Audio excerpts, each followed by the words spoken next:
Now, the latest official figure for deaths related to coronavirus throughout the UK in the last 24-hour period is 363. And during the day, the state of the UK government's plans for a trace and testing system to control outbreaks of the virus was debated in the Commons between the Prime Minister, Boris Johnson, and the Labour leader, Sir Keir Starmer. The Prime Minister said he was confident it would be operational from the 1st of June, despite the doubts expressed by some experts, as our health correspondent Sophie Hutchinson tells us. Every day, thousands of new coronavirus infections are still being reported in the UK. Tracking the virus down and isolating the infected is widely believed to be the best way to control the pandemic.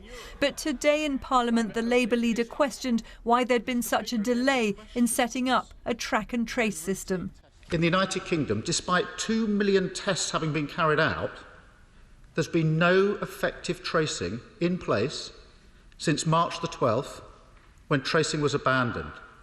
That's nearly 10 weeks in a critical period without effective tracing. That's a huge hole in our defences. We will have a test, track and trace operation that will be world-beating, and yes, it will be in place. It will be in place by June the 1st. There will be 25,000 trackers. They will be able to cope with 10,000 new cases a day. Those trackers will help to trace the contacts of people who have the virus.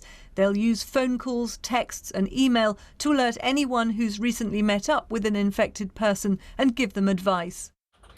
We spoke to one of the new recruits, a graduate. He asked to remain anonymous. He started work 3 days ago at his home computer, but described a chaotic system with barely any training. I had 1 day on the classroom. That was 90-odd people in a group with one teacher. Whenever we asked questions, he would try, but the main answer was wait for the coming days, you'll get an email or something. Right now, I'm just sat scrolling through Netflix. A lot of people are chilling on games. People say we can't complain, we're getting paid, which is very true, but at the same time, it's like, why would they set us up doing this if we're just sat around waiting? It's not very productive at all. But even if the government does get the 25,000 new tracker recruits up and running in 11 days, there are still questions about whether this app, intended to trace the contacts of those infected, will be ready anytime soon. Sophie Hutchinson, BBC News. Now, many NHS hospitals which were adapted to deal with the initial outbreak are now trying to get back to normal.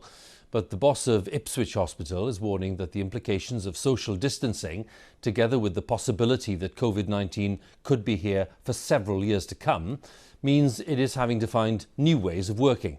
Our health editor Hugh Pym reports on some of the difficulties that lie ahead. The eyes behind the mask, staff at Ipswich Hospital in a COVID-19 ward at the height of the crisis, captured by one of their own colleagues. It's much easier to stop services than it is to start them. And this is the hospital now.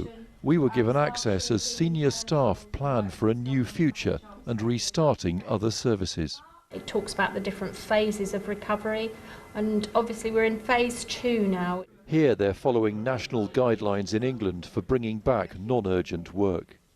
So we're doing it very carefully. I think it would be wrong to start a lot of services and then realise that we had to close them down again because we didn't have the capacity of the staff or the PPE. But I think there's also an important message, which is that we are open for business. We talked about what we'd be using this ward for going forward. As you know, we previously had our COVID patients in here. This area was for dementia patients. Then it was converted into a COVID-19 ward. We filmed only in areas where there are currently no overnight patients. Now they're working out how to get it back to its original use. So we're now challenged to look at how we can socially distance our patients within the bay. So we're looking at whether we put screens up, clear perspex screens, so we can still see the patients. We do have to think about the safety of our patients as well as this, so drawing the curtains is not a simple answer. Before the lockdown, waiting lists for routine surgery were increasing. Then came a raft of cancellations as hospitals focused on COVID-19 patients. Now there's a backlog to be cleared, as well as getting to grips with those original waiting lists. A huge task in this new climate. Meet Rob, who's a lifeguard at a local swimming pool. He has a heart problem and needed an operation, but it was postponed because of coronavirus. You do end up thinking, what if I never get there? What if the next step I take is my last step? But the hospital did manage to treat him after all. In late April, he was called in for his operation. Miracle workers, literally everyday heroes. The fact that they can deal with a crisis and still do what would be seen as the mundane stuff. Obviously not mundane to me. It's kept me alive. How's it going? Yeah, not too bad. As for A&E, they're working out how best it can be run at this new stage. It really is going to be a challenge for us. Often, when we have visitors and patients at the numbers we usually have, it's a very crowded environment. So we're really having to look at how we see people and how we see people differently in order to allow social distancing to occur. Are you having to plan long-term for COVID-19 being present? This isn't temporary. We're going to have to assume that we're going to have social distancing and some of our elective plans in place for some time. So certainly this isn't 1 or 2 years we're thinking about. It could be several years. The shadow of the virus lingers, though hospitals are planning and hoping for calmer times. Hugh Pym, BBC News, Ipswich.